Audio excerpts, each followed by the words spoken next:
स्वागत है विद्यार्थी मित्रों क्लास 12 फिजिक्स में चैप्टर नंबर 5 में आज આપણે થિયરી બધી છે એ કમ્પ્લીટ થઈ ગઈ છે। આજે આપણે ઉદાહરણના દાખલા છે આજે ઉદાહરણના દાખલા ગણવાના છે। તો આમાં જો આજે આપણે ઉદાહરણ નંબર 5.6 જોઈએ જે બાકી છે। તો આપણે ઉદાહરણ નંબર 5.6 માં કીધું છે કે આકૃતિ જે આપણને દર્શાવી છે અહીંયા A B C D E F G तो आकृति जे दर्शावी छे आकृति शुं दर्शावे छे आकृति साची छे के खोटी छे अने कोना माटे लागू पड़ी शकाय आपणे गणवानुं छे। तो जो पेलुं आकृति आपणे जोईए ए नंबरनी आकृति तो ए नंबरनी आकृति उपरथी आपणे थोड़ोक आइडिया आवी जाय के जो एक आ लांबो अनंत लंबाईनो एक तार छे है ने अनंत लंबाईनो एक तार छे। तो जो आ क्षेत्ररेखा छे ए जो बहार निकळे छे अने आ क्षेत्ररेखा कोनी होई शके तो के चुंबकीय क्षेत्ररेखा तो आ होई शके नहीं कारण के चुंबकीय क्षेत्ररेखा होय शुं रचे बंधगाळो रचे अहींया बंधगाळो कांई रचातो नथी। तो आ क्षेत्ररेखाओ छे ए चुंबकीय क्षेत्ररेखा नथी तो कही शकाय के चुंबकीय क्षेत्ररेखा नथी। तेनो मुद्दो आपणे ख्याल पड्यो के आ तो चुंबकीय क्षेत्ररेखा तो दर्शावतुं नथी। तो के आ दर्शावे छे शुं तो के आवुं तो आपणे क्यारे जोवा मळे कि अनंत लंबाईनो तार होय अने अनंत लंबाईना तार उपर धन विद्युतभार वितरित थयेलो होय अने धन विद्युतभारनी क्षेत्ररेखा आपणे ख्याल छे विद्युत क्षेत्ररेखा कई तरफ होय बहार तरफ होय। तो आ विद्युत क्षेत्ररेखा दर्शावतो होवो जोईए। तो चुंबकीय क्षेत्ररेखा तो दर्शावतो नथी कारण शुं छे कारण के क्षेत्ररेखा बंधगाळो रचती नथी क्षेत्ररेखाओ बंधगाळो रचती नथी अने कोना माटे होई शके तो के कोई धन विद्युतभारित तारनी विद्युत क्षेत्ररेखा दर्शावे छे विद्युत क्षेत्ररेखा दर्शावे छे। चालो तो आपने पहली आकृतिनो ख्याल पड़ी गयो आमां चुंबकीय क्षेत्ररेखा क्यांय जोवा मळती नथी। बीजी आकृति जोईए बी नंबरनी तो अहींया आपणे जो आपणे अहींया दर्शाव्युं छे के चुंबकीय क्षेत्ररेखा जो आ क्षेत्ररेखा बधी जो एकबीजाने छेदे छे तो आना जोता ज ख्याल पड़ी जाय के चुंबकीय क्षेत्ररेखा छे एकबीजाने छेदे नहीं। तो कही शकाय के चुंबकीय क्षेत्ररेखाओ एकबीजाने छेदे नहीं तेथी आ छे चुंबकीय क्षेत्ररेखाओ दर्शावता नथी।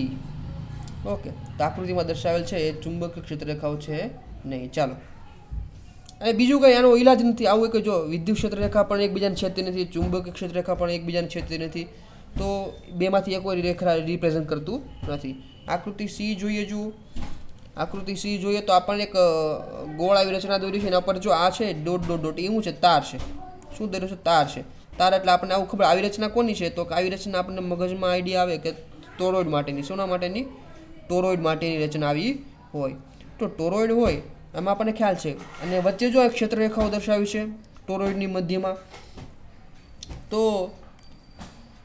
आकृति सी नंबर में जोईए तो आ कोना माटे आकृति साची छे तो के टोरॉइड माटे टोरॉइडनी चुंबकीय क्षेत्ररेखा दर्शावे छे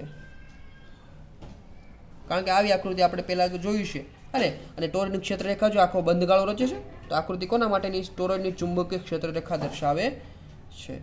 पछी चालो आने नीचे जोईए आकृति जोईए आपणे डी नंबरनी आकृति जोईए तो अहींया सोलेनोइड माटे आवुं आकृति आपणे ख्याल छे तारने गोळ गोचडું વાળેલું હોય આને આપણે શું કહીએ સોલેનોઇડ કહીએ।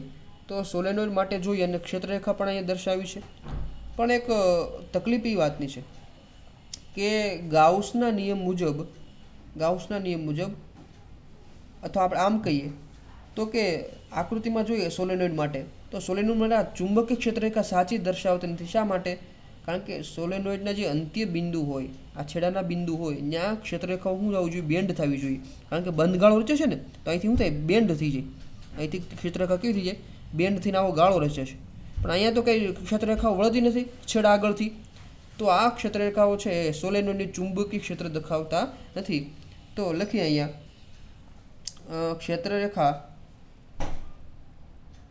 ક્ષેત્રરેખાઓ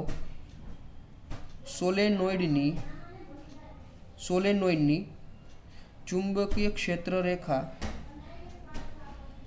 दर्शावता દર્શાવતી નથી. ક્યાં માટે? કારણ કે સોલેનોઇડના અંત્ય બિંદુ પર ક્ષેત્ર રેખાઓ વળીને બંધગાળો રચતી નથી.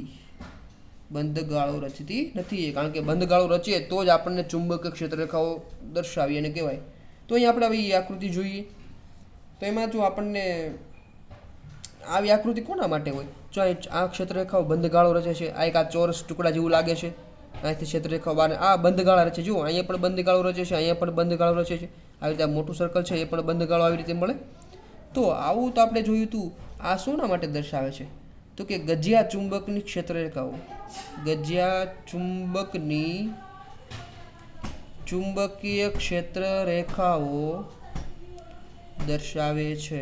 આ ગજિયા ચુંબક માટે આપણે આવું જોયું હતું. પછી આને વાત કરીએ એફ કેસની વાત કરીએ તો એમાં જો આમાં કંઈ આપણને ચુંબકીય ક્ષેત્રરેખા જોવા મળતી નથી. કારણ કે અહીંયા તો કે બંધગાળો તો રચાતો નથી. તો આકૃતિમાં પહેલાં તો જોતા ખ્યાલ પડ્યો કે ચુંબકીય ક્ષેત્ર રેખાઓ દર્શાવતી નથી. આકૃતિ છે એ ચુંબકીય ક્ષેત્ર રેખાઓ દર્શાવતી નથી. તો આ કોના માટે સાચું છે? તો કે આવું કોના માટે હોય? ધારો કે એક ધન પ્લેટ હોય ને એક ઋણ પ્લેટ હોય. આ ધારો કે ધન પ્લેટ હોય અને આ ઋણ પ્લેટ હોય, તો એમના માટે વિદ્યુત ક્ષેત્ર રેખા દોરીએ તો આવી આપણને જોવા મળે. તો આ કોના માટે સાચું છે? તો કે ધન વિદ્યુત ભારિત અને ઋણ વિદ્યુત ભારિત પ્લેટ માટે શું દર્શાવે છે? વિદ્યુત ક્ષેત્ર રેખા દર્શાવે છે. વિદ્યુત ક્ષેત્ર રેખાઓ દર્શાવે છે. ઓકે, હવે આપણે જી ઓપ્શન જોઈએ, છેલ્લો ઓપ્શન. તો એમાં જો આપણને એક આવું ગોળ આપ્યું છે ને વચ્ચે એન આપ્યું છે ને એસ આપ્યું છે અને અહીંયા ક્ષેત્ર રેખા એન થી એસ તરફ દર્શાવી છે. આમાં પણ આપણે જોઈએ તો કે અહીંયા પણ જો ક્ષેત્ર રેખા ચુંબકીય ક્ષેત્ર રેખા તો દર્શાવતું નથી. કારણ કે એન અને એસ પાસે ચુંબકીય ક્ષેત્ર રેખાઓ બંધગાળો રચતી હોય તો થોડીક વળવી જોઈએ. અહીં તો સીધી જ રેખા છે હે ને, આપણે અહીંયા સોલેનોઇડની જેમ.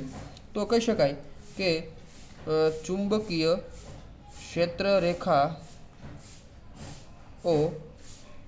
દર્શાવતી નથી. કારણ કે ચુંબકના અંત્ય બિંદુ પાસે રેખા થોડીક વળવી જોઈએ.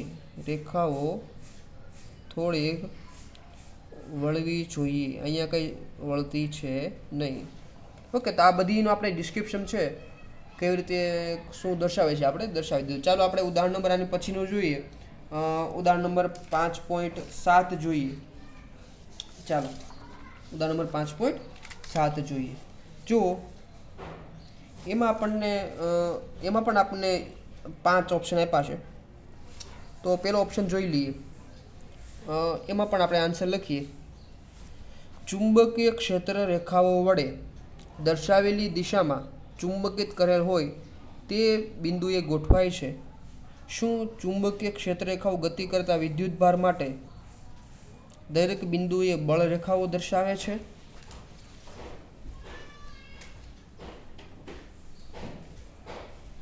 દરેક બિંદુએ બળ રેખાઓ દર્શાવે છે? તો કે બળ રેખાઓ દર્શાવતું નથી. હવે એક્ઝામ્પલ જોઈએ આપણે. ધારો કે ગતિ કરતો વિદ્યુતભાર હોય, તેમાં જવાબ તો શું આવશે? દર્શાવે છે? તો જવાબમાં આવશે ના, દર્શાવતું નથી. શા માટે? કારણ કે ગતિ કરતો વિદ્યુતભાર હોય એમના માટે ચુંબકીય બળ જોઈએ. ગતિ કરતા વિદ્યુતભાર માટે ચુંબકીય બળનું સૂત્ર આપણને ખ્યાલ છે. F બરાબર Q કૌંસમાં V ક્રોસ B. તો આપણે આના ઉપરથી કહી શકાય કે અહીંયા જો જે દિશામાં વિદ્યુતભાર ગતિ કરતો હોય એનાથી લંબ આપણને ચુંબકીય ક્ષેત્ર મળે છે.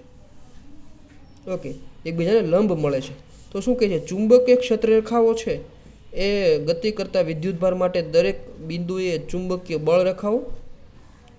બળ રેખાઓ દર્શાવે નહીં, કારણ કે બળ તો હંમેશા ક્યાં હોય છે, વેગને લંબ દિશામાં હોય છે. એવું જરૂરી નથી કે ચુંબકીય ક્ષેત્ર રેખાઓ જે દિશામાં છે એ દિશામાં ચુંબકીય બળ મળે. અહીંયા જો વેગની કઈ દિશામાં છે, વિરુદ્ધ દિશામાં છે. કહી શકાય કે અહીંયા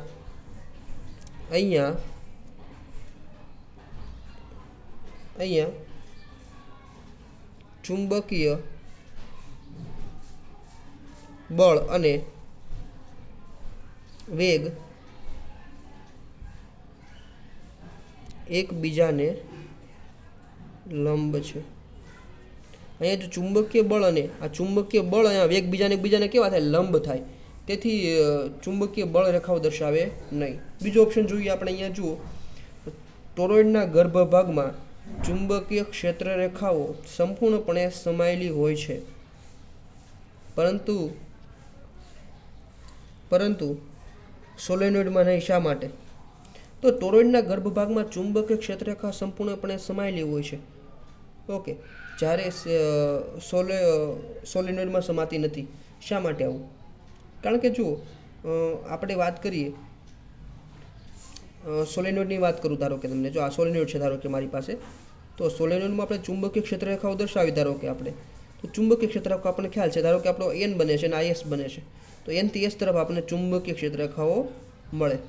પણ અમુક ક્ષેત્ર રેખાઓ છે એ ધારો કે ખૂબ જ મોટા વર્તુળ બનાવે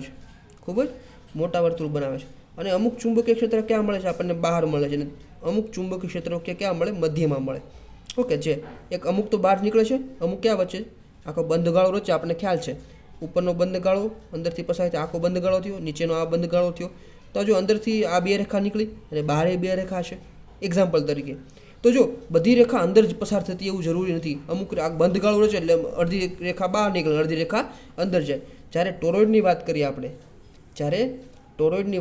અહીંયા જો બેના અંત્ય બિંદુ છે, સોલેનોઇડમાં બે અંત્ય બિંદુ હોય, બે છેડા હોય, એટલે બધી ક્ષેત્રરેખાઓ અંદર સમાયેલી હોય નહીં. જ્યારે ટોરોઇડની વાત કરીએ ત્યારે આપણે ટોરોઇડમાં શું કરીએ, આખો બંધ લૂપ લઈ લઈએ. જ્યાં સોલેનોઇડમાં બે છેડા ક્યાંય હોય નહીં, એટલા માટે ટોરોઇડમાં ક્ષેત્રરેખા છે બહાર નીકળે નહીં.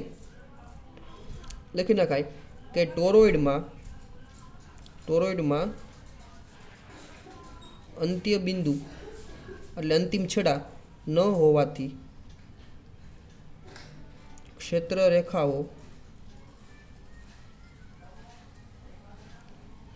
બહાર નીકળતી નથી.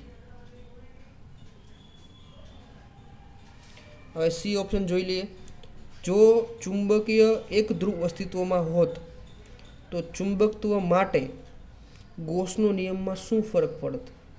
હવે ચુંબકમાં જો એક ધ્રુવ હોત, લખીએ, જો એક ધ્રુવ હોત તો શું થાત? ખરેખર એક ધ્રુવ કે છે નહીં, ચુંબકમાં એક ધ્રુવ અસ્તિત્વ છે જ નહીં. ખાલી એન ધ્રુવ કે ખાલી એસ ધ્રુવ કે અસ્તિત્વમાં છે નહીં. જો એક ધ્રુવ અસ્તિત્વમાં હોત તો આપણે ગાઉસનો નિયમ જોવો છે.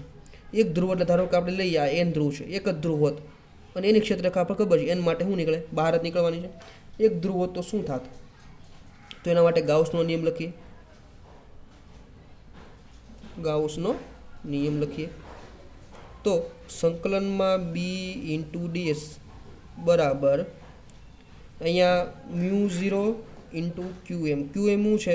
તો આનું ધ્રુવમાન છે, આનું ધ્રુવમાન QM થાય અને પરમિટિવિટી μ0. તો ગાઉસનો નિયમ આવું કંઈક આપણને જોવા મળે. ઓકે, ચાલો પછી આપણે, કારણ કે આવું શા માટે જોવા મળે, કોઈકને પ્રશ્ન થાય. તો ચુંબક માટે આપણને ખબર, વિદ્યુત માટે, ધારો કે એક ધન વિદ્યુત ભાર હોય, ઓકે, એમના માટે આપણે જો E ઇન્ટુ ડીએસ બરાબર શું સૂત્ર ખબર છે, ગાઉસનો નિયમ વિદ્યુત ક્ષેત્ર માટે Q/ε0. હવે આની સરખામણીમાં આપણે અહીંયા જોઈએ, જો Q આવે તો અહીંયા ધ્રુવમાન આવે, QM લખી નાખ્યો. અહીં 1/ε0 આવે તો 1/ε0 બરાબર શું લખાય, μ0 લખાય. તો બેની સરખામણીમાં આપણે ડાયરેક્ટ અહીં જવાબ લખી નાખ્યો છે. ખરેખર આ સૂત્ર વાસ્તવમાં કંઈ છે નહીં, કારણ કે એક ધ્રુવ ક્યાંય હોય નહીં, એની સાથે એસ તો હોય જ. ઓકે, ચાલો ડી ઓપ્શન જોઈએ. શું ગજિયા ચુંબકનું ચુંબકીય ક્ષેત્ર પોતાના પર ટોર્ક લગાડે? શું વિદ્યુત પ્રવાહધારિત તારનો એક ખંડ તે જ તારના બીજા પ્રવાહધારિત ખંડ પર બળ લગાડશે? તો જુઓ, ગજિયો ચુંબક છે એનું ચુંબકીય ક્ષેત્ર પોતાના પર ટોર્ક લગાડે નહીં, પોતાના પર ટોર્ક લગાડે નહીં. ધારો કે આ ગજિયો ચુંબક છે, આ એન અને એસ, રેડી, એન અને એસ તરફ દૂર છે, તો એનું પોતાનું જે ચુંબકીય ક્ષેત્ર ધારો કે એનથી એસ તરફ છે, રેડી, એનથી એસ તરફ છે, એ પોતાના પર તો ટોર્ક ન લગાડે, પોતાના ઉપર ચુંબકીય ક્ષેત્ર કે પોતે કે ચુંબક પોતે ફરવા મળે નહીં, પણ આ ચુંબકને ધારો કે બીજા કોઈ ક્ષેત્રમાં મૂકવો હોય, બીજા ચુંબકીય ક્ષેત્રમાં મૂકેલ હોય તો તેના પર ટોર્ક લાગે. ઓકે, તો આના વિશે લખી શકાય, જ્યારે ચુંબકને બીજા કોઈ ચુંબકીય ક્ષેત્રમાં મૂકવામાં આવે ત્યારે ટોર્ક અનુભવ કરે, પરંતુ પોતાના જ ક્ષેત્રના કારણે તેના પોતાના પર ટોર્ક લાગે નહીં. પોતાના ઉપર ટોર્ક લગાડે નહીં. આ ચુંબકને બીજા કોઈ ચુંબકીય ક્ષેત્રમાં મૂકવો તો એના પર ટોર્ક લાગે. સાથે એક બીજો પ્રશ્ન પણ પૂછ્યો છે, જો અહીંયા કે વિદ્યુત પ્રવાહધારિત તારનો એક ખંડ તે જ તારના બીજા પ્રવાહધારિત ખંડ પર બળ લગાડશે. એટલે ધારો કે એક્ઝામ્પલ લઉં, ધારો કે આ ટાઈપની આકૃતિ છે, આ ધારો કે વિદ્યુત પ્રવાહધારિત તાર છે, એમાં હું બે ખંડ લઈ લઉં, એક આ ખંડ લઈ લઉં ને એક આ બીજો ખંડ લઈ લઉં. ધારો કે આના ઉપર વિદ્યુતભાર ધારો કે Q1 છે, આના ઉપર વિદ્યુતભાર Q2 છે. તો કે હા, એક વિદ્યુતભાર અને બીજો વિદ્યુતભાર જેમની વચ્ચે અંતર છે, તો એક ખંડના કારણે બીજા ખંડ ઉપર બળ લગાડશે. વિદ્યુત પ્રવાહમાં એક ખંડના કારણે જો બીજા ખંડ ઉપર બળ લગાડે તો કહી શકાય કે વિદ્યુત પ્રવાહધારિત તારનો એક ખંડ બીજા પ્રવાહધારિત ખંડ પર બળ લગાડશે. હવે છેલ્લો ઓપ્શન જોઈ લઈએ, ઈ ઓપ્શન. જો કે ગતિમાન વિદ્યુત ભારોના કારણે ચુંબકીય ક્ષેત્ર ઉદ્ભવે છે. આપણને ખ્યાલ છે, વિદ્યુત ભાર જ્યારે ગતિમાન હોય ત્યારે ચુંબકીય ક્ષેત્ર ઉદ્ભવે છે. તો કોઈ તંત્રનો પરિણામી વિદ્યુત ભાર શૂન્ય હોય તો ચુંબકીય ચાક માત્રા શૂન્ય હોઈ શકે? હવે ચુંબકીય ચાક માત્રા છે, પરિણામી વિદ્યુત ભાર શૂન્ય હોય, કોઈ ધારો કે તંત્ર છે, ધારો કે આ તંત્ર છે, એમાં પ્લસ Q વિદ્યુત ભાર છે, એક માઇનસ Q વિદ્યુત ભાર છે, તો આનો કુલ વિદ્યુત ભાર કેટલો થઈ ગયો? તો કે કુલ વિદ્યુત ભાર થઈ ગયો શૂન્ય. તો આની ચુંબકીય ચાક માત્રા શૂન્ય થવી જોઈએ, કારણ કે પરિણામી વિદ્યુત ભાર તો શૂન્ય છે. તો વિદ્યુત ભારના કારણે કોઈ ચુંબકીય ચાક માત્રા મળે નહીં. પરંતુ શું કીધું છે, હોઈ શકે કે ન હોઈ શકે? તો કે ના હોઈ શકે. તો સર કે હમણાં તો તમે કીધું હોઈ શકે, ચુંબકીય વિદ્યુત ભાર શૂન્ય હોય તો ચુંબકીય ચાક માત્રા શૂન્ય હોય, પણ ના હોઈ શકે. શા માટે? જો ના હોઈ શકે, કારણ કે જુદા જુદા પ્રવાહધારિત લૂપના લીધે મળતી ચુંબકીય ચાક માત્રાનું સરેરાશ મૂલ્ય શૂન્ય ના પણ હોય. આ શું કહે છે કે ધારો કે આમાં અલગ અલગ, ધારો કે આ સપાટી હોય એમાં અલગ અલગ લૂપ પાડી દઈએ. આમાં હાલો ધારો કે આમાં ચુંબકીય ચાક માત્રા આપણને મળી, ધારો કે x કહી દઉં. આમાં ચુંબકીય ચાક માત્રામાં ધારો કે આપણને y મળી, આમાં મળી આપણને ધારો કે z મળી. તો બધી ચુંબકીય ચાક માત્રાનો તમે પરિણામી સરવાળો કરો તો એ શૂન્ય ના પણ હોય. ભલે વિદ્યુતભાર આખા તંત્રનો વિદ્યુતભાર શૂન્ય હોય, પણ અંદરની અલગ અલગ વિભાગની ચુંબકીય ચાક માત્રા છે એનો તમે ટોટલ કરો તો એ શૂન્ય ના પણ થાય. ઓકે, તો અહીંયા આપણે ઉદાહરણ છે એ 5.7 છે એ અહીંયા છે આપણે પૂરું કરી દીધું છે. હવે એક આપણે છેલ્લું ઉદાહરણ બાકી છે ઉદાહરણ નંબરમાં, તો એ ઉદાહરણ જોઈ લઈએ. ઉદાહરણ નંબર છે 5.10. ઉદાહરણ નંબર છે 5.10. ખૂબ જ સિમ્પલ છે ઉદાહરણ, અને ઉદાહરણ સિમ્પલ છે કારણ કે એમાં જે સવાલ છે ડાયરેક્ટ સૂત્ર મૂકીને આપણે ગણવાના છે. જ આપણે મેગ્નેટાઇઝેશન, પછી ચુંબકીય ક્ષેત્ર અને મેગ્નેટાઇઝિંગ પ્રવાહ જે આપણે ગણતરી કરી હતી એના ઉપર જ આપણે ગણતરી કરવાની છે. તો જોઈએ એમ આવે તો રકમમાં શું આપ્યું છે, એક સોલેનોઇડના ગર્ભમાં દ્રવ્યની સાપેક્ષ પરમિએબિલિટી 400 છે. સાપેક્ષ પરમિએબિલિટી એટલે મ્યુ આર. તો રકમમાં લખતા જઈએ આપણે. મ્યુ આર કેટલા આપ્યા છે, 400 આપ્યા છે. અને સોલેનોઇડમાં આટા ગર્ભથી અવાહક વડે જુદા પાડેલા છે. અને આટામાંથી 2 એમ્પિયર વિદ્યુત પ્રવાહ પસાર થાય છે. તો I બરાબર 2 એમ્પિયર વિદ્યુત પ્રવાહ પસાર થાય છે. અને તેમાં 1 મીટર દીઠ 100 આટા હોય તો 1 મીટર દીઠ 100 આટા, એટલે આટાની સંખ્યા આપી છે 1000 છે. 1000 આટાની સંખ્યા. આટાની સંખ્યા કેટલી છે, 1000. તો પેલો ઓપ્શન ગોતવાનો છે. ચાલો ગોતીએ. H એટલે ચુંબકીય ક્ષેત્રની તીવ્રતા. તો જો H બરાબર આપણે સૂત્ર ખ્યાલ છે, H is equal to NI. N બરાબર કેટલા આપ્યા છે, 1000 આપ્યા છે, અને I બરાબર 2 આપ્યા છે. તો H તો આપણને મળી ગયો 2 ગુણાકારમાં 10⁻³ એમ્પિયર પ્રતિ મીટર. બીજો ઓપ્શન જોઈ લઈએ. B ગોતવાનો કીધો છે. ઓકે,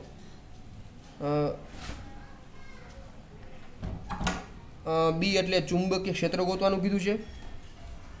ચુંબકીય ક્ષેત્ર ગોતી લઈએ.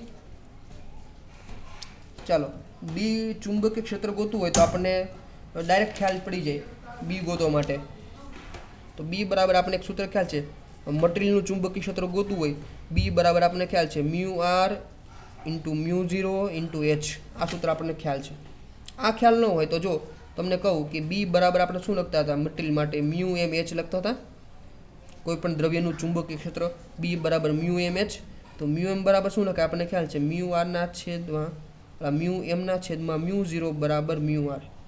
તો આમાંથી μm ને કરતા બનાવે આપણે. μm જોઈએ છે તો μm ને કરતા બનાવો તો શું થાય, μr ઇન્ટુ μ0. તો આના બરાબર શું મુકાય, μr ઇન્ટુ μ0 ઇન્ટુ μ0. ઓકે, તો આમાં કિંમત મૂકી દે. ચાલો, μr રકમ આપ્યા છે કેટલા છે, 400 છે. μ0 તો આપણને ખ્યાલ છે શૂન્યાવકાશની પરમિટિવિટી 4π ગુણાકારમાં 10⁻⁷ અને H આપણને મળી ગયા 2 × 10⁻³ તો B બરાબર આપણને મળ્યા 1 ટેસ્લા લગભગ. કેટલું, 1 ટેસ્લા. તો 2 ઓપ્શન તો મળી ગયા. હજી એમ માંગ્યો છે અહીંયા જો C ઓપ્શનમાં શું માંગ્યું છે, એમ. ચાલો, એમ ગણવું હોય આપણે તો એમ બરાબર તો આપણને એક સૂત્ર તો ખ્યાલ છે.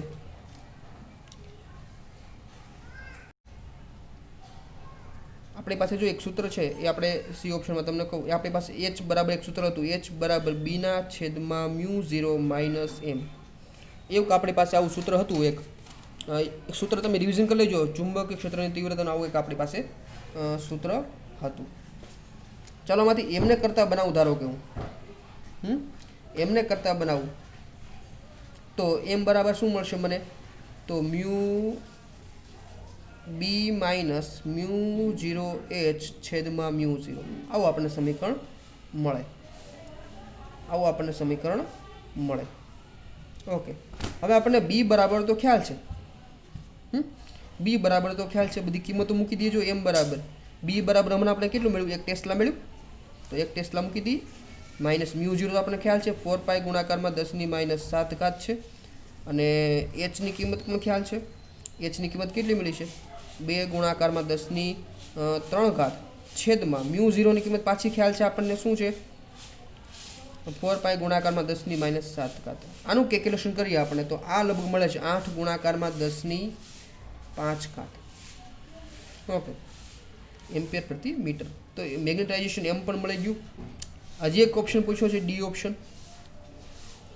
ઓપ્શન આપણને પૂછ્યો છે. જો શું કહે છે, મેગ્નેટાઇઝિંગ પ્રવાહ IM ની ગણતરી કરો. તો મેગ્નેટાઇઝિંગ પ્રવાહ IM ની ગણતરી કરો. હવે સૂત્ર જો તમારે લખવું હોય ટેક્સ્ટ બુકમાં તો લખી લેજો. આપણી પાસે B બરાબર μ0n કૌંસમાં I પ્લસ IM. આ એક આ સૂત્ર આપણે ન ખબર હોય તો મેળવી પણ લઈએ. જુઓ, આપણને ખ્યાલ છે કે સોલેનોઇડની અંદર આપણે કોઈ મટીરિયલ ભર્યું ન હોય ત્યારે એનું ચુંબકીય ક્ષેત્ર શું મળે? μ0 ni મળે. અને અંદર જ્યારે મટીરિયલ ભરી દઈએ ત્યારે ચુંબકીય ક્ષેત્રને આપણે bm કહીએ. bm બરાબર શું લખાય? તો કે μ0 n અને અંદર પ્રવાહ કેટલો વહે? im પ્રવાહ વહે. મટીરિયલ ભર્યા પછીનો પ્રવાહ im કહીએ. હવે કુલ ચુંબકીય ક્ષેત્ર શું થાય? આ બેનો સરવાળો. આ બેમાંથી કોમન શું નીકળે?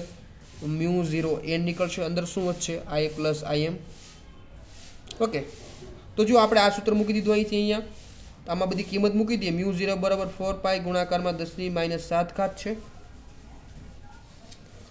ઓકે, આટાની સંખ્યા લઈએ આપણે 1000 અને I બરાબર કેટલા આપ્યા છે? 2 એમ્પિયર. અને im ગોતવા છે આપણે. અને બી ચુંબકીય ક્ષેત્ર કેટલું આપ્યું છે? તો કે ચુંબકીય ક્ષેત્ર આપણને 1 ટેસ્લા મળ્યું. 1 મૂકી દઈએ. તો આમાંથી im ની ગણતરી કરીએ આપણે, તો im બરાબર લગભગ મળશે 794 એમ્પિયર. કેટલું? 794 એમ્પિયર. આ બી મળી ગયો, પછી આ h મળી ગયો આપણને, આ પછી m મળી ગયો આપણને. ઓકે, તો જે ઘણું બધું ડાયરેક્ટ સૂત્ર મૂકીને આપણે બધી કેલ્ક્યુલેશન કરવાની છે. Okay, thank you very much.